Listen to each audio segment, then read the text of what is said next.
Vous m'avez accompagné dans le dangereux désert brésilien pour des fouilles archéologiques.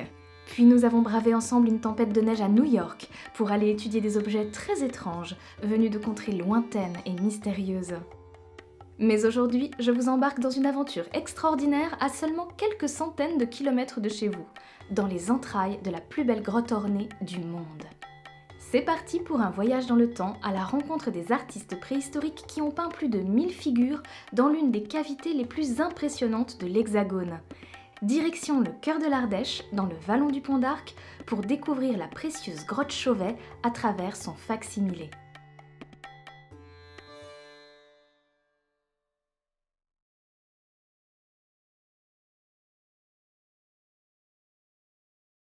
Le 18 décembre 1994, 3 spéléologues, dont Jean-Marie Chauvet, découvrent une grotte exceptionnelle que l'UNESCO protégera plus tard sous le titre de premier chef-d'œuvre de l'humanité.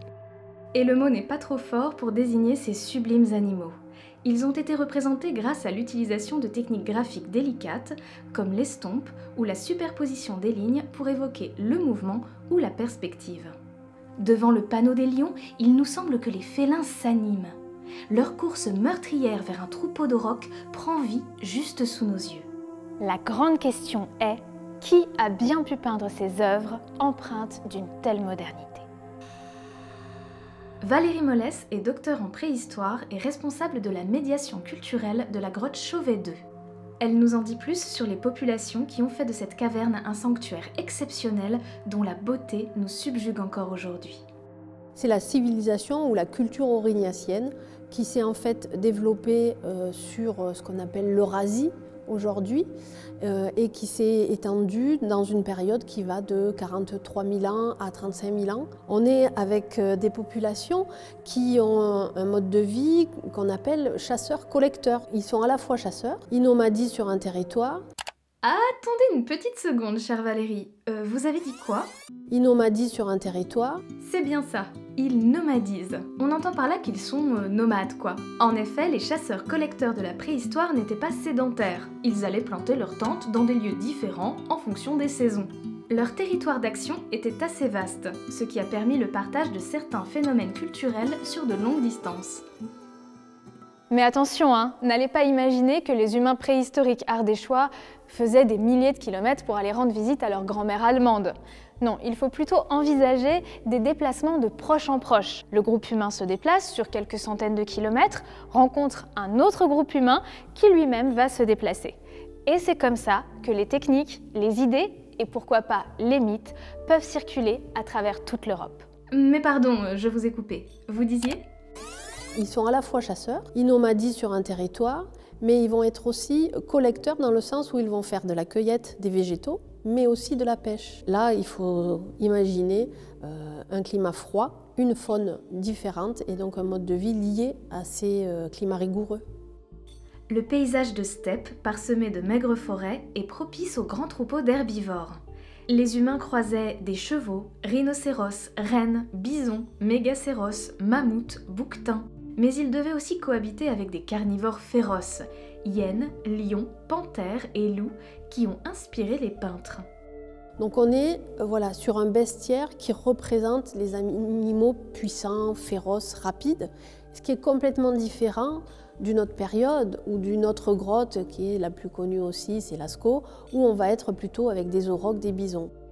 En tout, à Chauvet, ce sont 14 espèces animales qui ont été représentées, dont certaines sont rarissimes dans l'art paléolithique. C'est le cas de ce hibou qui semble se faire le gardien de ce lieu sacré. Un chef-d'œuvre qui fait partie du patrimoine commun à tous les Européens. Une bonne raison donc pour investir dans sa préservation. En 4 ans, l'Union européenne a injecté 27 millions d'euros dans la protection et la valorisation du patrimoine culturel.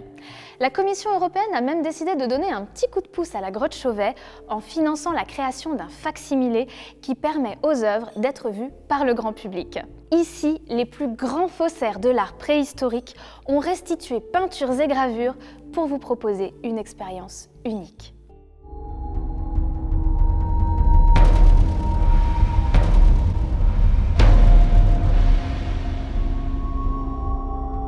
c'est le département de l'Ardèche et la région qui se sont constitués en syndicats mixtes et forcément l'État mais aussi l'Europe a largement participé à la réalisation de ce facsimilé et avec presque 10 millions d'euros pour pouvoir réaliser l'entièreté du site qui a coûté 55 millions d'euros.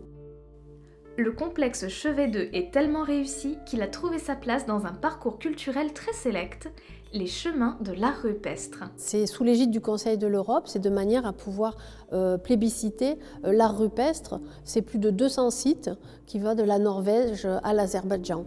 Et ça regroupe finalement plus de 3 millions de visiteurs qui parcourent justement à la fois ce chemin et qui visitent les sites. La grotte originale n'a jamais été ouverte aux touristes, mais il y a de bonnes raisons à cela. C'est une grotte qui est fermée, mais c'est aussi une grotte qui du coup reste dans un contexte paléolithique, ce qui est quand même assez rare. Et donc les équipes de recherche peuvent investir un lieu qui est vierge de toute perturbation aussi. En interdisant l'accès au public, l'enjeu est donc de garder les parois et les sols archéologiques parfaitement intacts. Bon, et puis empêcher les gens de rentrer dans la grotte, ça permet aussi d'éviter de tuer les visiteurs.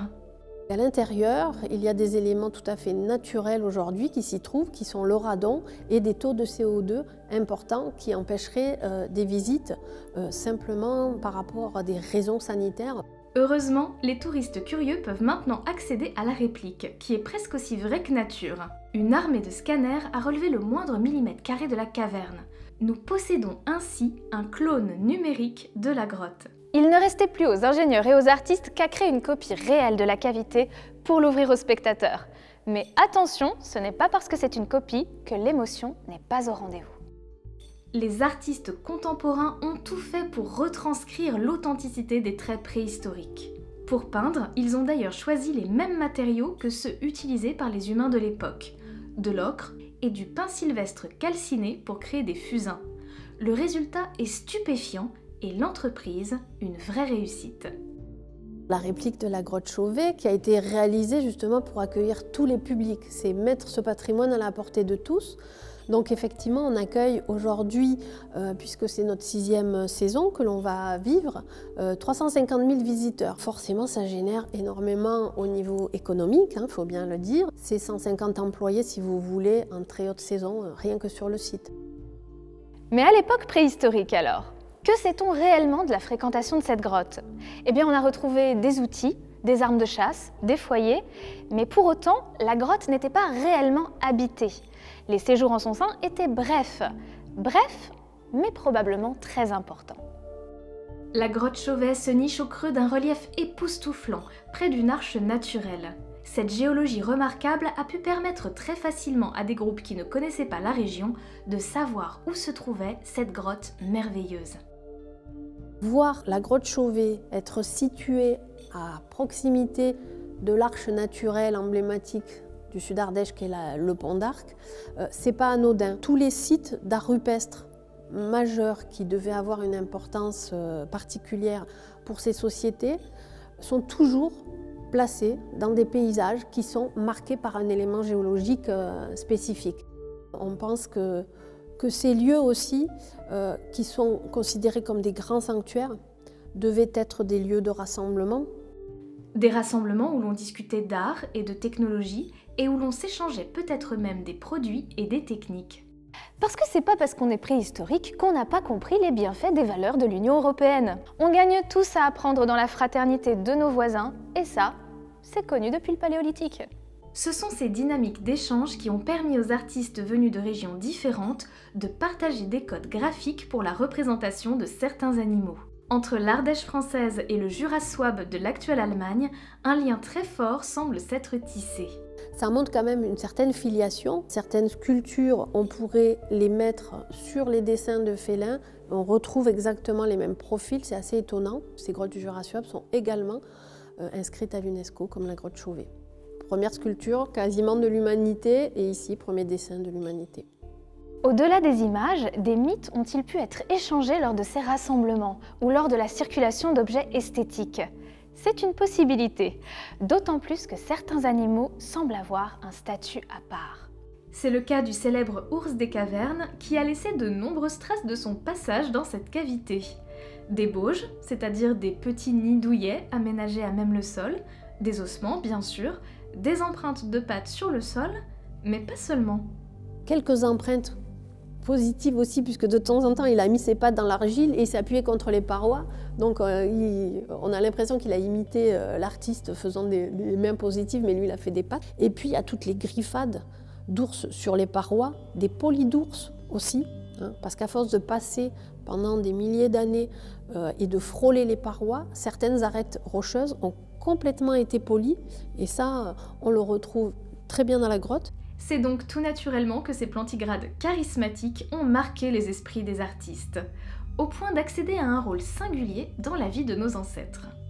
Cet animal symbolique n'est pas chassé. Il nourrit l'imaginaire plus que les corps. Il garnit les bijoux plus que les estomacs. Et quand on croise ces ossements à l'occasion, on en fait même des installations énigmatiques, comme ici dans la salle du crâne. C'est un bloc rocheux qui est tombé du plafond, qui a une forme un peu triangulaire, qui est dans une salle assez circulaire, avec des banquettes d'argile autour, qui semble former comme un petit amphithéâtre.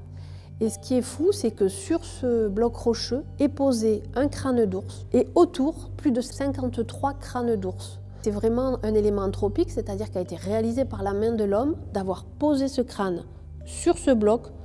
Dessous, il y a un peu de charbon, et la disposition de ces crânes tout autour n'a pas pu se faire de manière naturelle. Donc effectivement, aujourd'hui, ça invite en tout cas à penser qu'il y a eu un aménagement particulier dans cette salle du crâne. Il semble évident que les humains ont utilisé les animaux de leur environnement pour en faire des animaux emblèmes, qui ont probablement été reliés à des discours symboliques. Et si l'ours est une vraie star de l'art paléo, il partage le haut de l'affiche avec d'autres camarades. Et il y a aussi une figure qui est complètement emblématique et qui fait fantasmer, on va dire, tous les préhistoriens et autres, parce que c'est une sculpture qui est la plus grande du Paléolithique supérieur, qui représente en fait un corps humain, mais avec une tête de félin. Donc ça renvoie aussi à ce qu'on peut appeler des sorciers, des chamans, des médiateurs, qui sont finalement des anthropomorphes, des êtres composites, mi-humains, mais à tête animale, puisqu'on devait quand même se penser à travers les animaux aussi à ce moment-là. Les animaux peints sur les parois étaient-ils des entités surnaturelles, des totems? Ces hypothèses sont très délicates à discuter, faute de preuves matérielles. La seule chose dont nous sommes sûrs, c'est que ces figures, malgré leur beauté subjugante, n'ont pas été tracées pour le simple plaisir des yeux. On perçoit vraiment une métaphysique nouvelle chez ces populations. Il faut se dire que ça fait des millions d'années qu'on chasse, qu'on utilise l'animal pour manger, pour se vêtir. Mais il y a 40 000 ans, il se passe quelque chose de nouveau. À partir de ce moment, l'animal devient pourvoyeur de bijoux, d'images, mais aussi peut-être de mythes. L'animal se mange toujours, mais il se raconte aussi, pour mieux raconter la place de l'humain dans le monde. Un humain qui se met d'ailleurs à se représenter lui-même. Pendant la période gravétienne, qui succède à l'époque de la création de Chauvet, un nouveau phénomène visuel va s'étendre sur l'actuel territoire de l'Union européenne et même au-delà. Des femmes largement dénudées, souvent pulpeuses et aux caractéristiques sexuelles marquées. On les appelle des Vénus. Ce sont là des corps féminins qui sont représentés avec des conventions. Donc on est bien d'accord que ce ne sont pas des portraits et que c'est du symbole pur qui est dessiné et où on a finalement focalisé sur les parties centrales du corps féminin qui est aussi d'où sort la vie. On est certainement dans des symboliques de ce type-là. Et Chauvet, malgré sa datation aurignacienne, possède déjà sa Vénus, bien cachée dans la plus profonde salle de la grotte. A-t-elle pu servir d'inspiration aux artistes des générations suivantes? Incarne-t-elle l'avant-garde d'une mode iconographique qui aura beaucoup de succès pendant le Gravétien? C'est tout à fait possible, car cette Joconde du Paléolithique a été visitée longtemps après sa création. On a quand même deux grandes phases, une phase d'ornementation de 36 000 ans, on a daté des charbons de bois au sol, des mouchages de torches, puisque quand les hommes à cette époque-là rentraient dans les grottes, forcément ils s'éclairaient, et de temps en temps, quelques coups de torche sur les parois sont des éléments très importants pour les préhistoriens, puisqu'on prélève, c'est du charbon de bois, on peut dater au carbone 14. Et on est dans quelque chose qui est assez cohérent, donc avec une ornementation autour de 36 000 ans. Mais justement, ces mouchages de torches, ils ont été datés de 30 000 ans, et ils coïncident avec une piste de pas d'un adolescent ou d'une adolescente. Ça veut dire qu'on orne le sanctuaire, on va dire, il y a 36 000 ans, mais qu'il y a encore des personnes qui rentrent dans la grotte il y a 30 000 ans. Alors, est-ce qu'ils y rentrent pour faire des dessins? Cet enfant, voilà, est-ce qu'il a ignoré en fait les interdictions dans la grotte et c'est pour ça qu'on a ces empreintes sur les bords? Est-ce que, au contraire, c'était un lieu initiatique? Là, on est dans les limites de ce qu'on peut dire de manière assurée. La grotte Chauvet a donc joué un rôle de premier plan dans la vie sociale et spirituelle de nos ancêtres. Elle continue d'inspirer des artistes contemporains et la conservation de ce joyau venu du fond des âges est de notre responsabilité. L'Union européenne a pris cette mission à bras-le-corps. Consciente que ces œuvres d'art qui font battre le cœur de 446 millions de citoyens de l'UE à l'unisson constituent bien plus qu'un socle commun pour les seuls résidents de l'Europe. Nous sommes bien face à un trésor de dimension mondiale, une merveille de l'humanité à protéger pour les générations futures.